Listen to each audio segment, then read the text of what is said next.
Hello again, everybody. This is Jason Powers.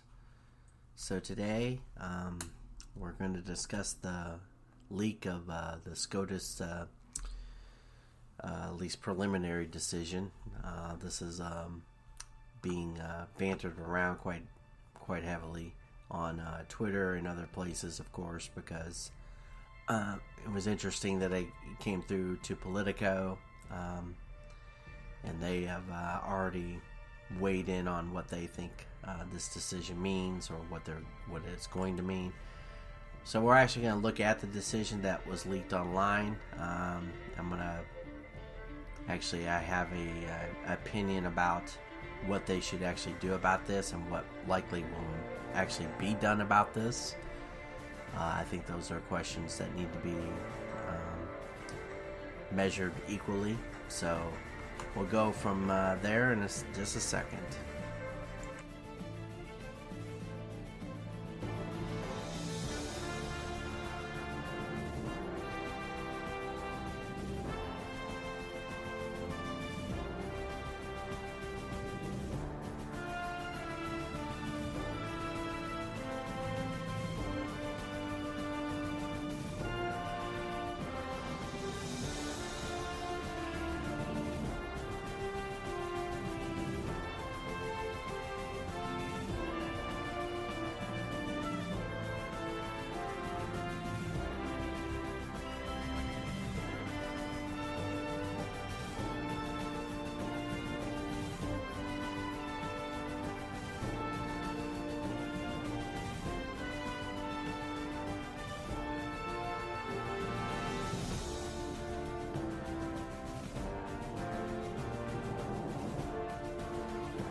And we're back.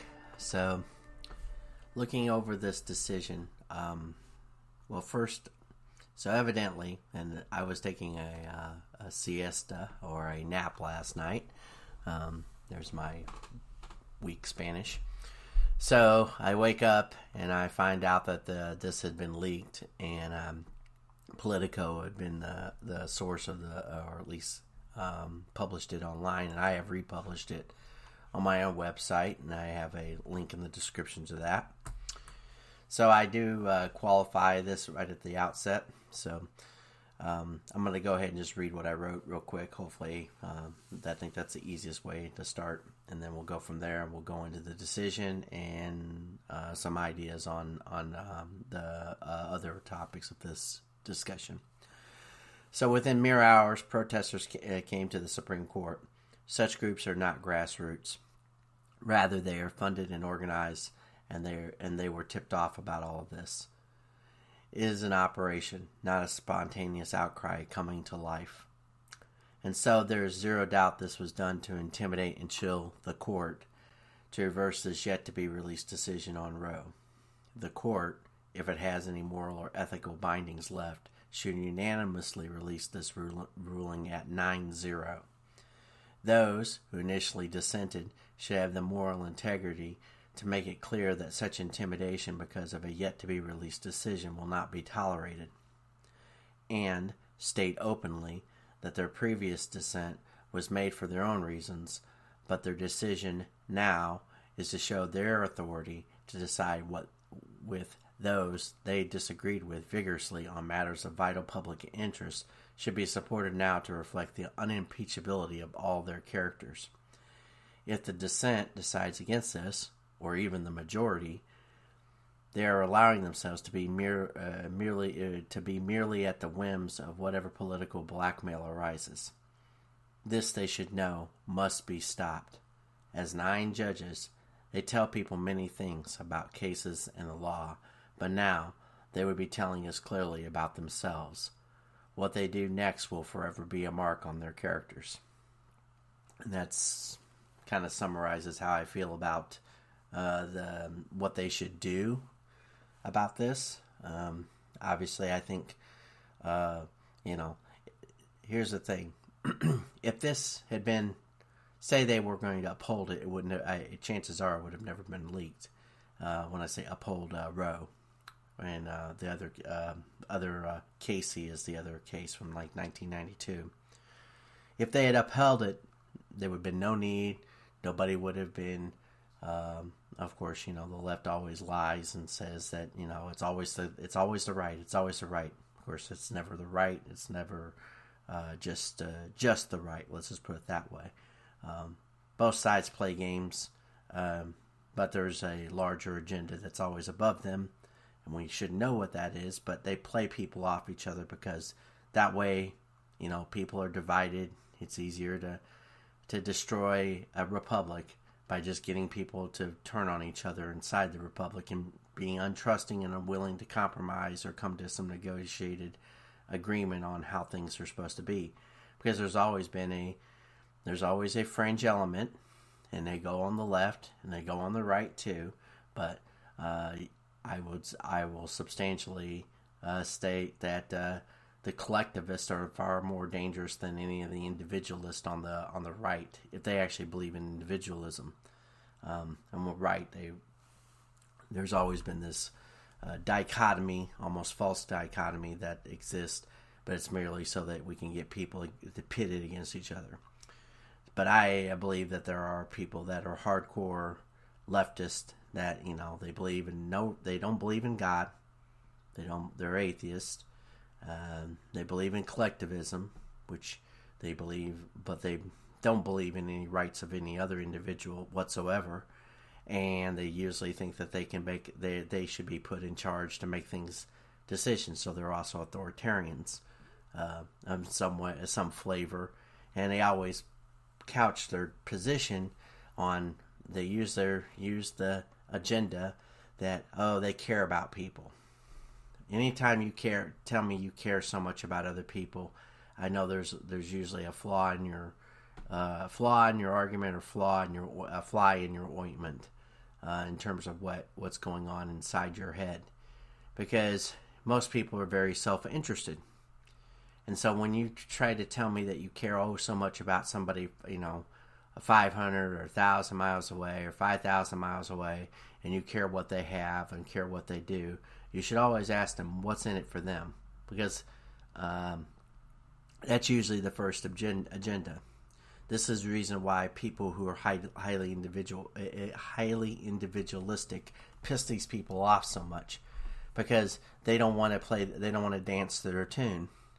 That's why they always have to position everything as being this moral argument that they think that they're morally superior. Actually, if you're a collectivist, you're morally lack of morals. You don't believe in liberalism. You really just don't believe in humanity. You believe in yourself, and you believe you're the final arbiter of everything that goes on in the world. But you want to say, "Oh, look at all my other friends. They're so poor and downtrodden. You should be on our side. You should be on our side." That's why they despise people who think outside their little ideological box. It's always moving. In other words, they're always moving it around. Now, the reason why I'm going through all this is because I think Roe v. Wade it ties into this, and actually Alito lays out a lot of his thinking inside this. He goes through a history background on the rights and lack thereof of committing what is ostensibly murder against unborn child, and how you define it. And he goes through the historical backgrounds of how abortion. He lays out he goes through a very long, I guess you could say, long-winded argument in many people's cases, but he qualifies his statements. He talks about the history of it, but instead, I've read through. I have read through about 35 pages of this decision.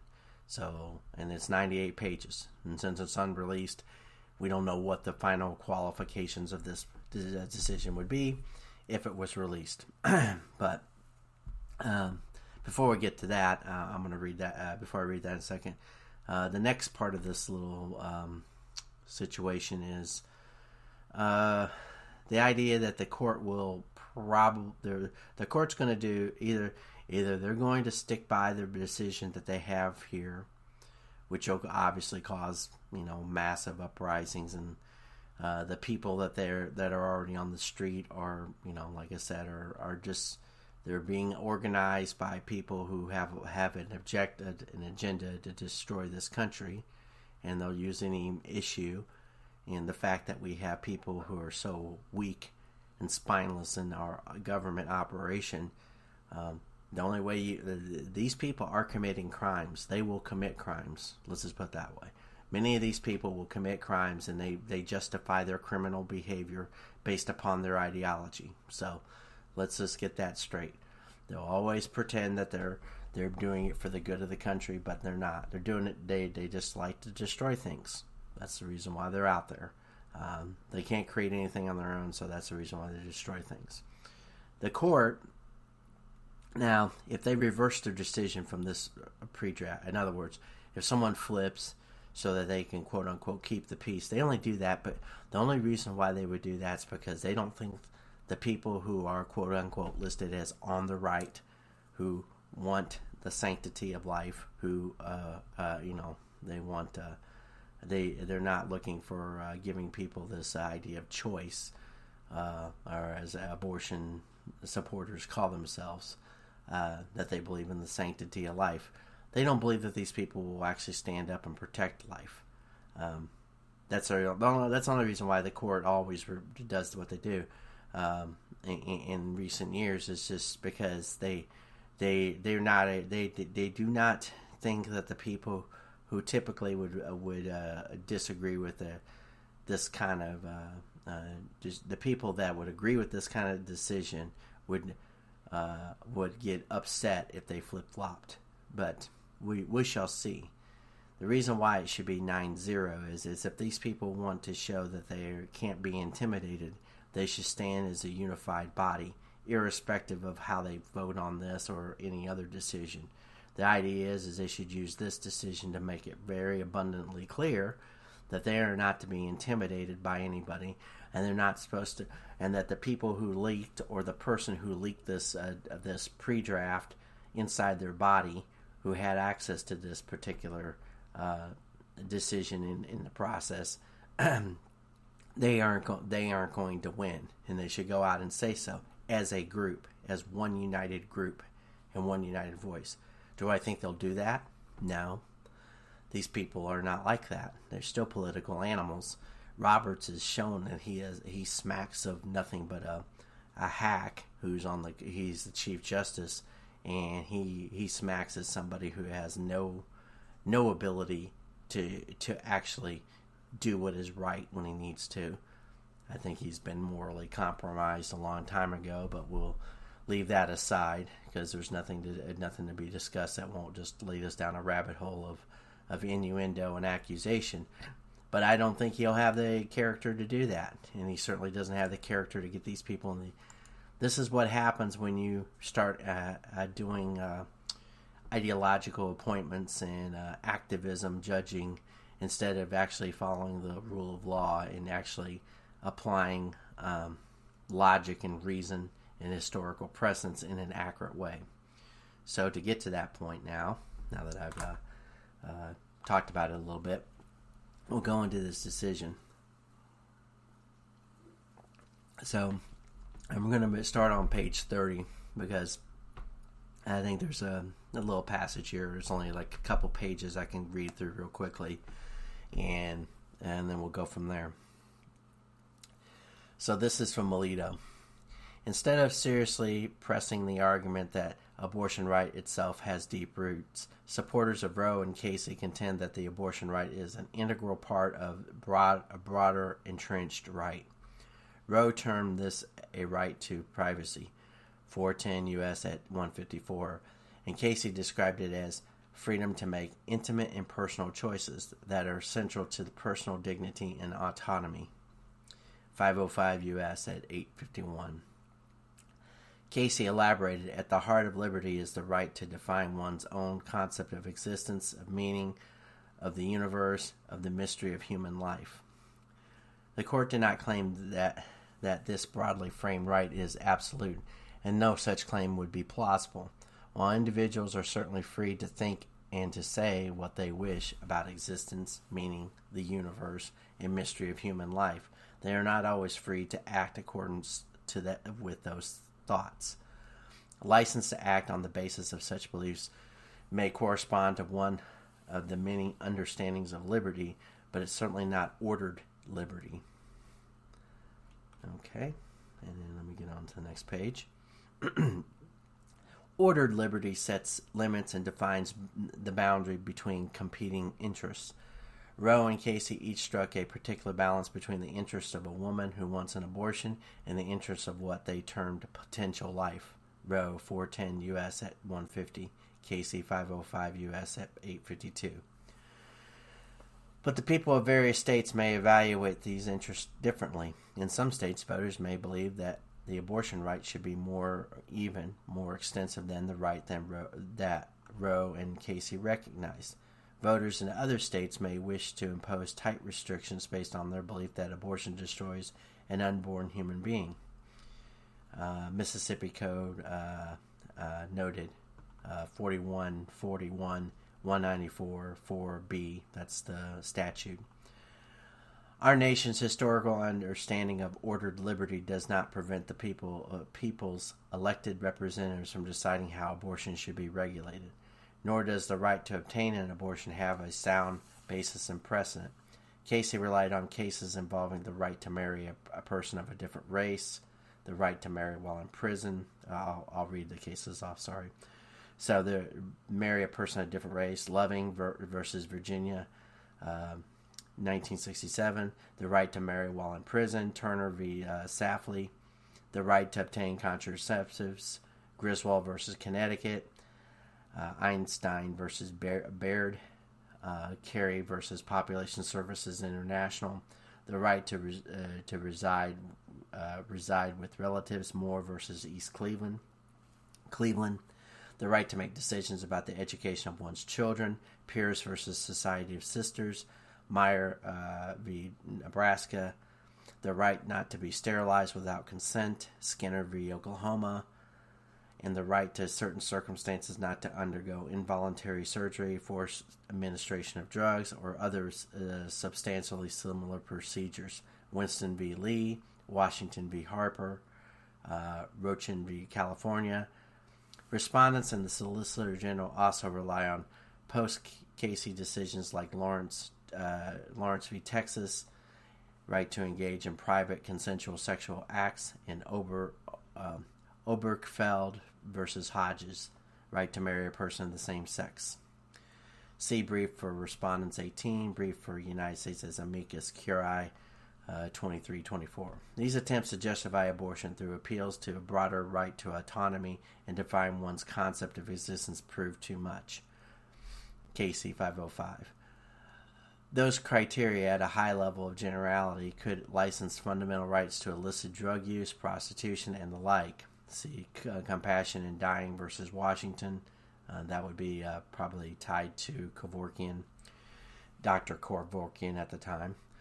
O'Scanlan dissenting from the denial rehearing in Bank. None of these rights has any claim to being deeply rooted in history.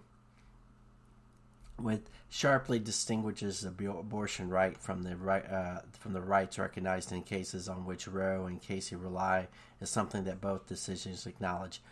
Abortion destroys what those decisions call potential life, and what the law at issue in this case regards as life of the unborn human being. None of the other decisions cited by Roe and Casey involve the critical moral question posed by abortion. They are therefore inapostate.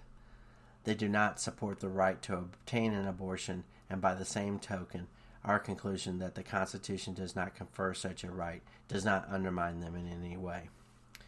In drawing this critical distinction between the abortion rights and other rights, it is not necessary to dispute Casey's claim, which we accept for the sake of argument, that the specific practices of a state at the time of adoption of the 14th Amendment do not mark the outer limits of the substantive sphere of liberty which the 14th Amendment protects.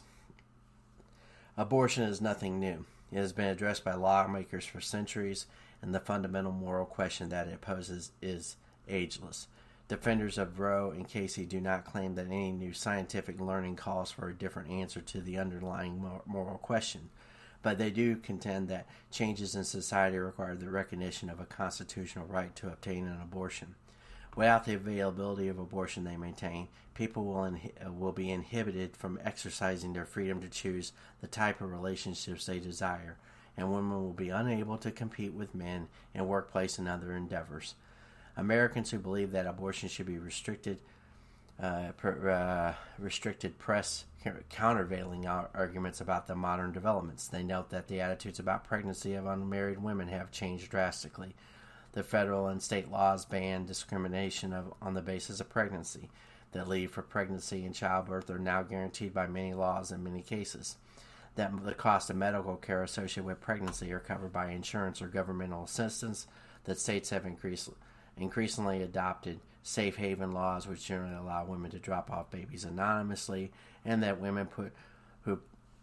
a woman who puts her newborn up for adoption today has little reason to fear that the baby will not find a suitable home. They also claim that many people now have a new appreciation of fetal life, and that when prospective parents who want to have children view a sonogram, they typically have no doubt that they want to see is their daughter or son. Both sides make important policy arguments, but supporters of Roe and Casey must show that this court has the authority to weigh those arguments and decide how abortions may be regulated in the states. They have failed to make that showing, and thus return the power to weigh those arguments to the people and their elected representatives. So, yeah, every state would still be able to do this. So I'm going to read this final section, section 3. I'll read part of it. It's about stare decisis. We next consider whether the doctrine of stare decisis counsels continues acceptance of Roe and Casey. Stare decisis plays an important role in our case law, and we have explained that it serves many valuable ends. It protects the interests of those who have taken action in reliance on the past decision. See Casey. Plurality appearance. See Payne versus Tennessee. It reduces incentives for challenging settled precedents, saving parties in courts the expense of endless relitigation. It fosters even-handed decision-making by requiring that like cases be decided in a like manner. It contributes to the actual and perceived integrity of the judicial process. It restrains judicial hubris and reminds us to respect the judgment of those who have grappled with these important questions in the past. Precedent is a way of accumulating and passing down the learning of past generations, a font of established wisdom richer than what can be found in any single judge or panel of judges. Okay. We have long recognized, however, that stare decisis is not an inexorable command. Pearson v. Callahan, internal quotation marks in citation, is the weakest. It is at its weakest when we interpret the Constitution. It has been said that it's sometimes more important that an issue be settled than it be settled right. Okay. But when it comes to the interpretation of the Constitution, the great charter of our liberties, which was meant to endure through a long lapse of ages, we place a high value on having the matter settled right, correct. In addition, when one of our constitutional decisions goes astray, the country is usually stuck with a bad decision until we correct our own mistake. Erroneous constitutional decision can be fixed by amending the Constitution, but our Constitution is notoriously hard to amend. Therefore, it's appropriate in appropriate circumstances we must be willing to reconsider, if necessary, to overrule constitutional decisions. Some of our most important constitutional decisions have been overruled prior precedents. We mentioned 3. In Brown versus Board of Education, the court repudiated the separation but equal doctrine, which had allowed states to maintain racially segregated schools and other facilities. And that was in 1954. In doing so, the court overruled the infamous decision in Plessy v. Ferguson, 1896, along with 6 other Supreme Court precedents that had applied the separate but equal rule. In West Coast Hotel versus Parrish in 1937, the court overruled Atkins versus Children's Hospitals of D.C. 1923, which had held that a law setting minimum wages for women violated the liberty protected by the Fifth Amendment's Due Process Clause. West Coast Hotel signaled the demise of an entire line of important precedents that had protected an individual's liberty right against state and federal health welfare legislation. In Lochner versus New York, holding invalidated law setting maximum working hours. These are all tied together. Copanage versus Kansas, holding invalidated law banning contracts forbidding employees to join a union. J. Burns Baking Company versus Bryan, holding invalid laws fixing the weight of loaves of bread. Finally, in West Virginia, Board of Education versus Barnett in 1943, after a lapse of only 3 years, the court overruled Minersville School District versus Gobatis 1940 and held that the public school students could not be compelled to salute the flag in violation of their sincere beliefs. Barnett stands out because nothing had changed during the intervening period other than the court's belated recognition that its earlier decision had been seriously wrong. So that just gives an example that you can overturn such decisions. There's also there was one done about the federal baseball. In baseball, they did the same thing when it was like 1922-23. They always I forget who the judge was, but he set up this. It was about managing interstate commerce and the ability. He anyway. What he was saying here basically is that you can overturn cases, and the time that lapses between the knowing you decided something wrong doesn't have to be, it can be 100 years, it can be 50 years, it can be 3 years. You can acknowledge your mistake. You can acknowledge a mistake at any portion of time along the way. And that's true. We all should be able to acknowledge our mistakes of judgment, especially when it comes to something like this, which has been a lightning rod for the last 50 years. Roe v. Wade was decided in late 1972, the year of my birth. So I can understand, kind of this has been ongoing for a long time. He actually, in this decision, he goes through the history of abortion laws and what he called the quickening, which is the determination of when a fetus was alive back in the day. The kicking, which is called the quickening at that time. You got to realize terms and terms evolve over time, just due to the fact that more knowledge is accumulated, and the knowledge that was accumulated in the 15th, 16th, 17th, 18th, and 19th, and 20th century is going to be substantially based upon the best way to come up with a term that identifies what's going on, So, and he goes through the progression of what defines a baby and its trek to becoming a human being, and the amount of time it takes.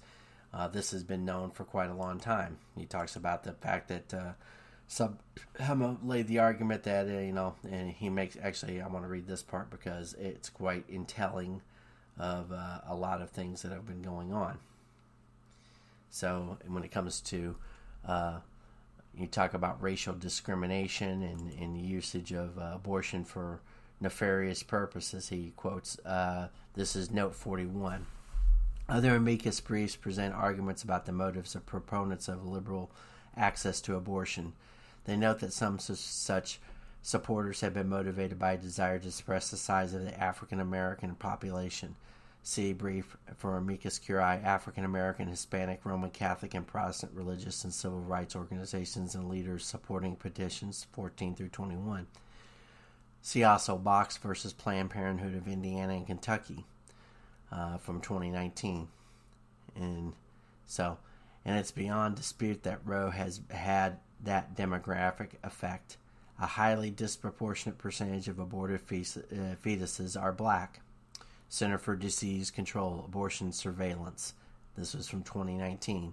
They did 70 surveillance summaries. For our part, we do not question the motives of either those who have supported and those who have opposed laws restricting abortions. So, in other words, he doesn't take a position. But it is imperative. There was a statistic about New York City that they had more abortions of black babies than they did births of black babies in that particular city. So, this is a matter of life, what I call life, liberty, the pursuit of happiness. So we know life. Life begins at conception. A matter of fact, if you're thinking about your own birth, say my birthday was August of 1972. My conception happened in 1971. The exact date, who knows? The reason why we use the actual time when you come out of the birth canal and you were actually kicking and screaming upon your birth, it's a definable moment. But your conception, in the moment of your procreation, is when you were born. That is when you're given the genetic material which will at least get you into this world, and then from there, your genetic material is going to be fueled by the food and the resources that are provided to you, the things that come into your body. But you started with a genetic template. That genetic template had skills inside of it, aversions to certain things, strengths to certain things.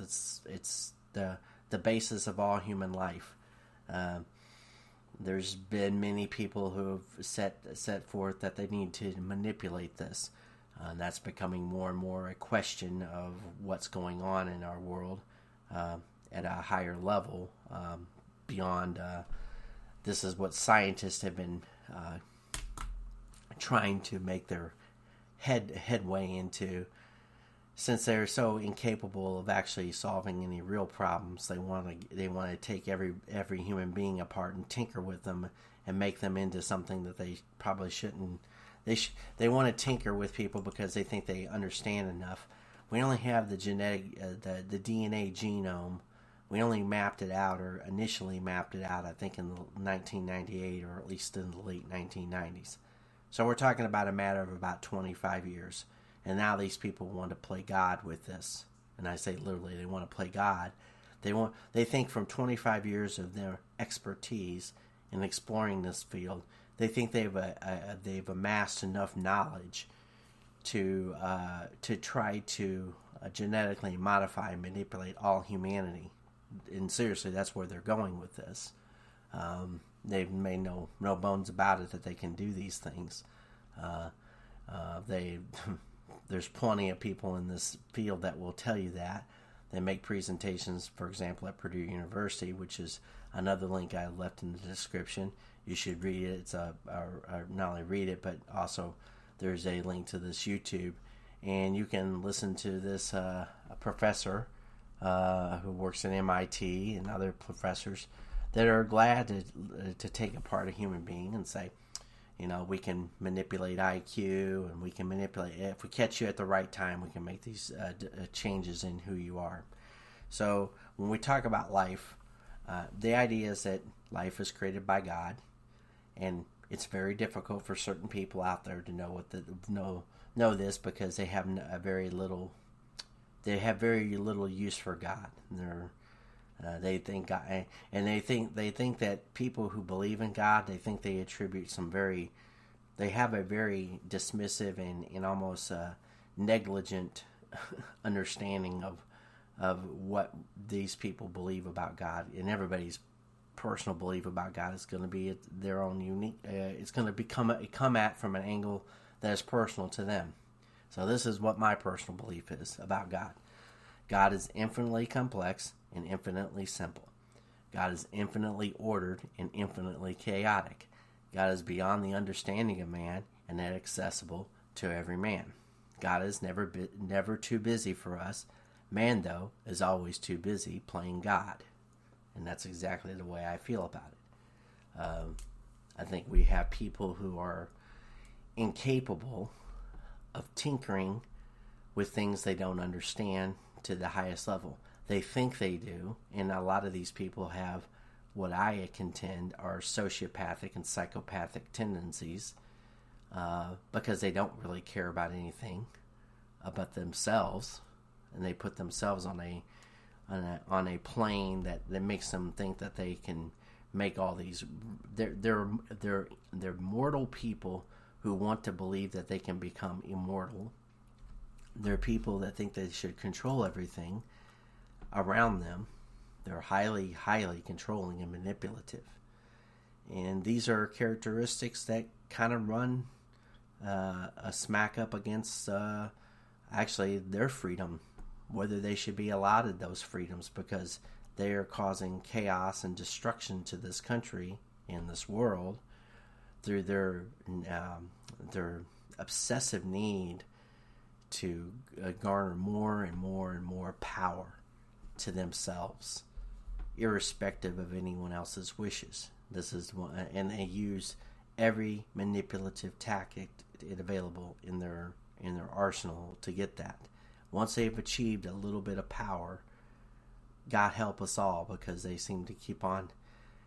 They're just constantly grabbing and seizing power to themselves, and many people are just too unaware of their manipulations.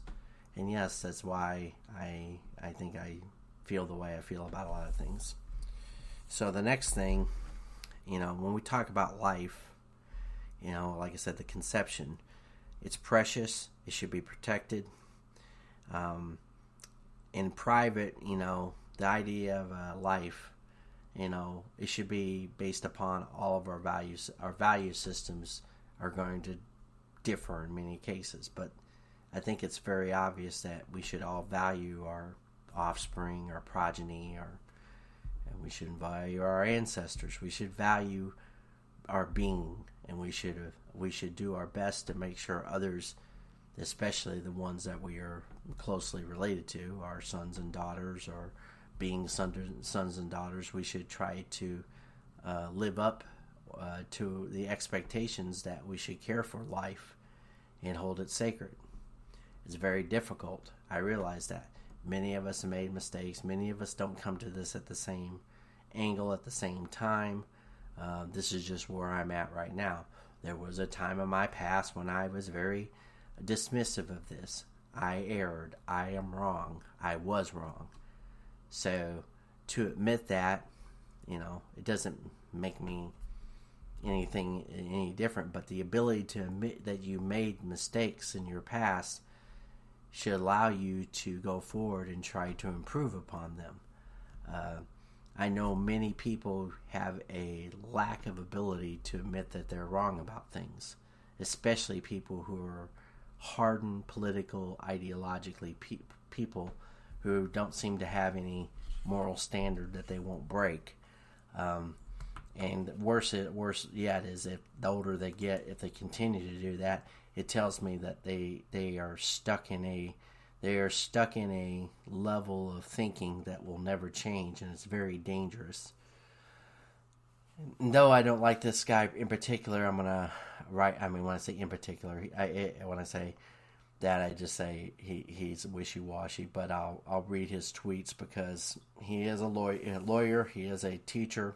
His name is Jonathan Turley. He was at the testimony of the first impeachment trial of Trump. So he two tweets. Dobbs was always the blockbuster decision of this term. This leak with causing lasting damage to the court, which has also relied on the integrity of members and clerks to preserve institutional secrecy and integrity. So integrity is highlighted there. Second tweet.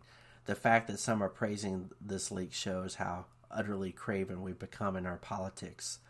There appears no ethical rule or institutional interest that can withstand this age of rage. So yeah, right. The age of rage. We could probably go into a lot of things there, but I think the thing is the idea is that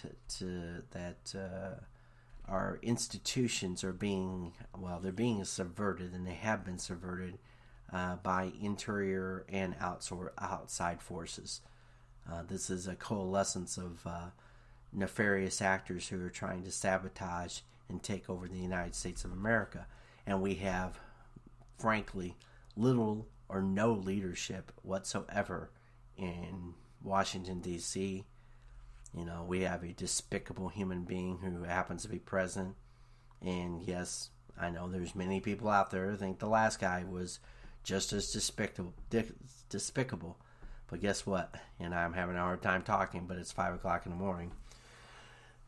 That being said, that last guy he's not in charge. He does not command a military. Whereas the guy that's currently there is in charge, or should be in charge, but instead he's got probably 5 hands up his ass, and he's being puppeteered by all kinds of forces, including foreign actors, which is basically, in no uncertain terms, treason. If he's doing things to hijack the United States to keep himself out of trouble because he's compromised by his son's actions and by his own actions. One should look into that. But of course, we have people that don't seem to grasp that massive idea. They don't seem to grasp that the people that they think are so wonderful in Washington, D.C., who sit around at correspondent dinners and, laugh at them, which they did just recently. These people are institutionally bankrupt in terms of their principles and ethics. They have no standards that they won't. They expect everybody out here to live up to some unreasonable expectation that we're supposed to be like sheep and just shut up and pay taxes and leave them alone while they rob the bank and look down their noses at us and tell us that we haven't been good enough stewards to society or to our climate or anything, which is all just a hustle for them. But it's moreover just a deflection from their own craven aspirations to just seek power for power's sake and leave the rest of us in a twisting in the wind. So there's my soapbox rant there. I think the next thing I want to go through is liberty. So our friend who wrote this, Alito, he talked about liberty, and he cited that there's been substantial amounts of ideas posited about liberty and how much of it exists and how many ways it's been defined throughout history by people to say what liberty is and what liberty is not. Liberty has, I think one thing about liberty is the choices that we make have to be made with a sense of responsibility to them.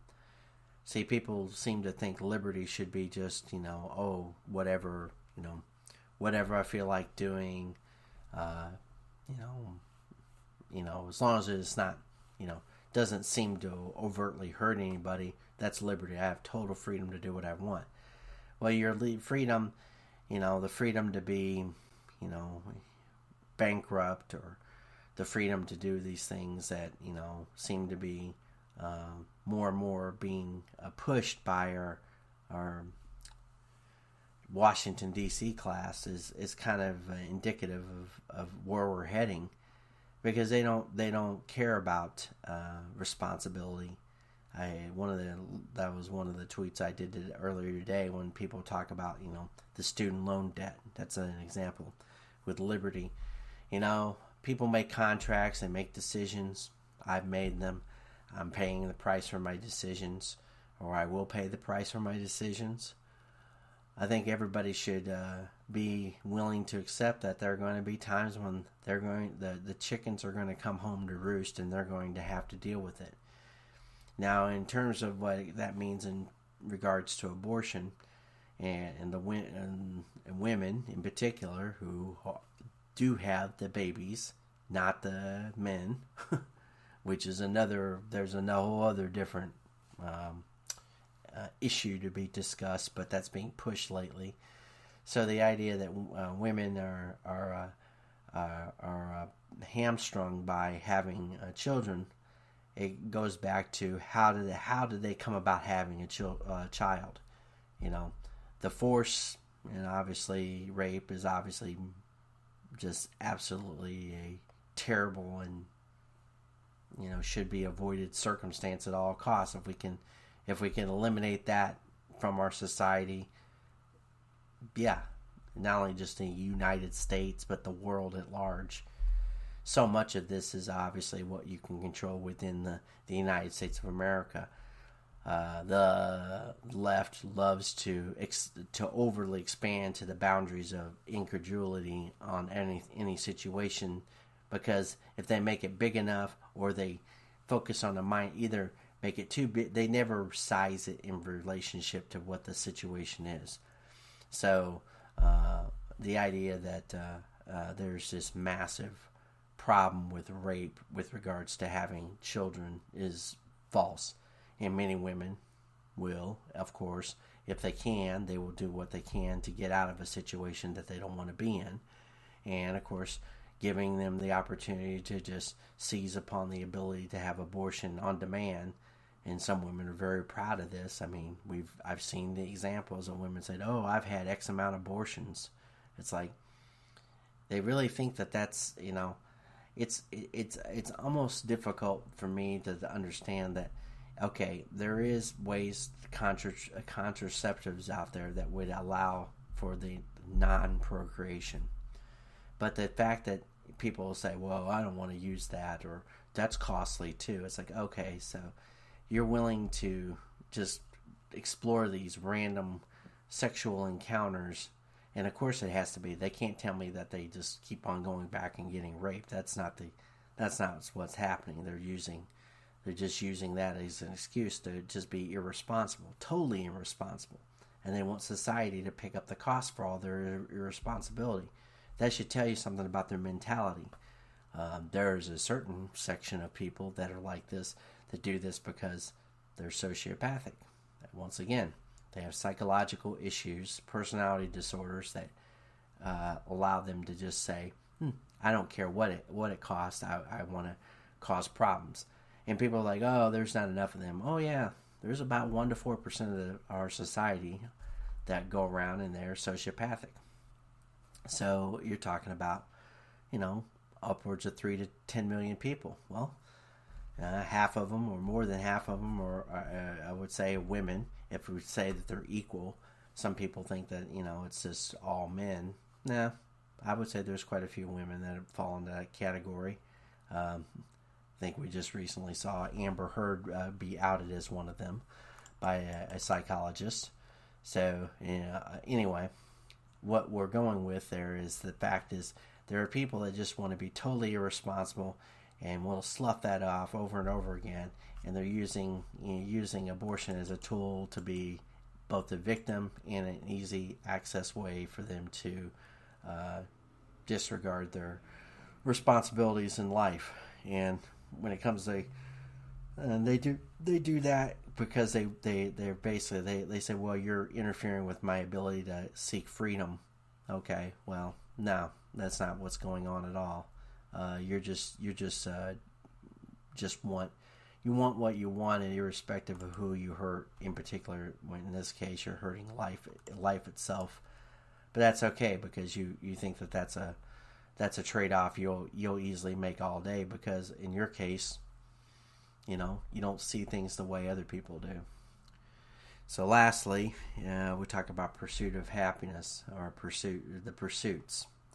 So often it's always generalized as follow your bliss. Well, everything comes with boundaries, and let's just say Alito makes a much better and compelling case than I am making right now. But the idea is that there should be a pursuit for excellence. In other words, what you're trying to pursue should be something that's about mastery and excellence, and creating something of use, and purposeful. Should be a purposeful idea.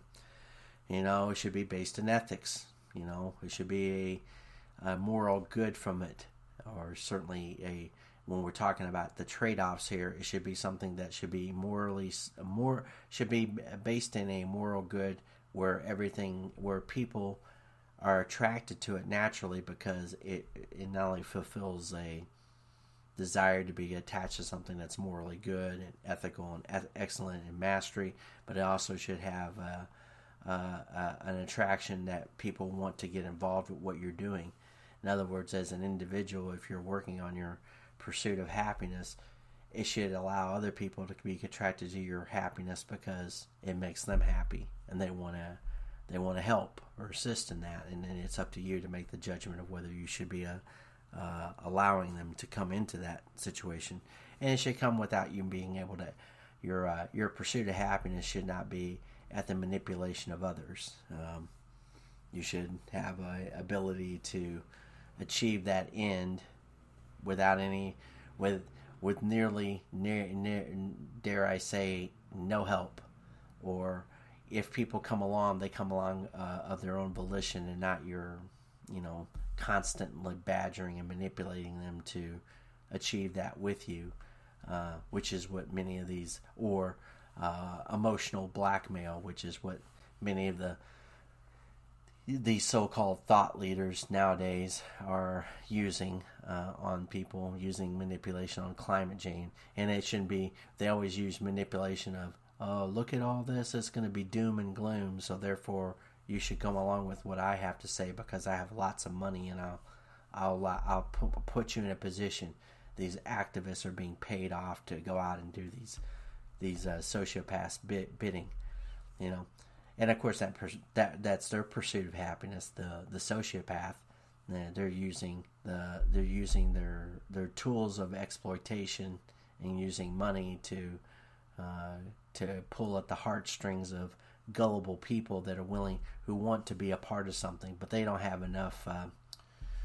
They don't have enough independence of thinking and critical thinking to understand that if they wanted to achieve environmental improvement, they could do most of that themselves. If most people worked on their own environment, reduced their usage of things or downsized or had a compact way of doing things or thought of things that logically make sense, we wouldn't have nearly as many of these problems and issues at a personal level. At a company or governmental level, our biggest problem is that we need to put people in charge that actually have our best interests at heart instead of their own, which, I understand that we're all self-interested, but when you're in a position of being a representative of the people, a representative of hundreds of thousands of people, it's not just representing that district that you're serving. It's also about stewarding the idea that the country that you're a part of as a whole should come together and work cohesively. The people that were supposed to be put in charge of things in Congress were supposed to make very limited changes and limited appropriations towards funding certain ideas. They were supposed to allow private markets to work, and then also supposed to regulate them so that they don't become too much of a power center where they are being disruptive to the area that they're involved in. With the transnational organizations that kind of exist, and this is getting off the topic of the abortion right, the idea here is that the pursuit of happiness inside of that needs to be weighed out. So from the health standpoint of this pursuit of happiness, okay, many women feel like they're being hamstrung by having to have a child. It doesn't allow them to pursue their best life, as they would like to say it, their best criteria. I stand to reason. I would disagree with that, because I think there's many a woman who has been able to carry on and have a good life, or even a life that's even more fulfilling through having a kid. I say my mom had that opportunity. My mom wasn't a rock star at 20 years old. She got out of the service. She had me, and she ran her own business. I mean, she sought things that made her happy in her life. She was never well off. She never owned a brand new car in her entire life. And yet there are women out here that are absolutely given all kinds of support and money, and given all kinds of scholarships, and can seek all kinds of redeeming and pursuit of happiness, and yet they're unhappy. And then you find out that a lot of their unhappiness stems from either their inability or non-desire to have children. And if they had children at an earlier age, they would be a much more fulfilled person. I know even in my own situation, I would be a much more fulfilled person if I had a progeny. I didn't get to make that decision. I don't have children. I don't have children. I didn't father any children, and I know that for a fact. There's people out there who should be very thankful for the ability to procreate and find somebody who wants to procreate with them, and the lack of people that are willing to go out here and do these sorts of things.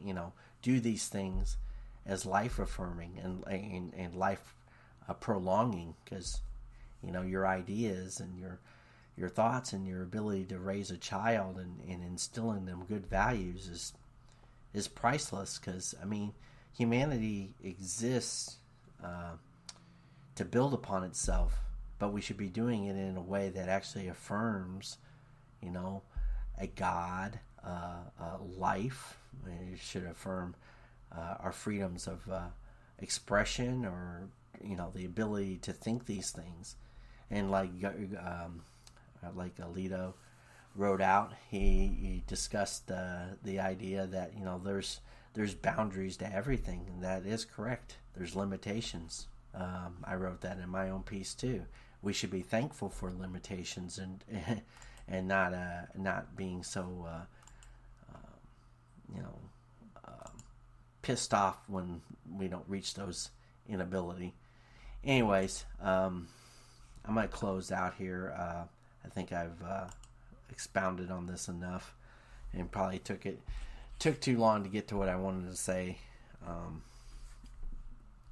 I think our society will only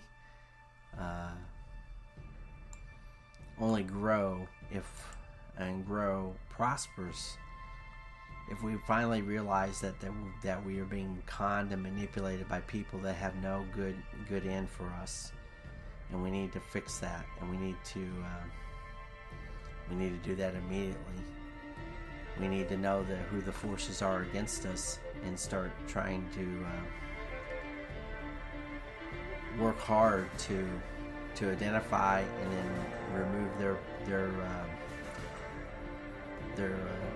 grasp and hold and their tentacles from our government. We're in a very dangerous position, and it's not being caused by some guy down in Florida that smacks a golf ball. To the people out there that think that way, I don't know what to tell you. It isn't that. You're being undermined by people who get on TV, or people who call themselves doctors or heads of agencies, and come out and talk to you and tell you that there's no such, the inflation is transitory, or the supply chain thing is your fault. The blame shifts are very easy to see, and those blame shifts are so that these people don't have to take any responsibility for their actions. They want to make you the problem, and not instead of seeing themselves as the issue, which they are. Anyways, I hope everybody tries to have a good day ahead. I want to say God bless the United States of America. God save the world. And, God save God save SCOTUS and make sure that they go ahead ethically.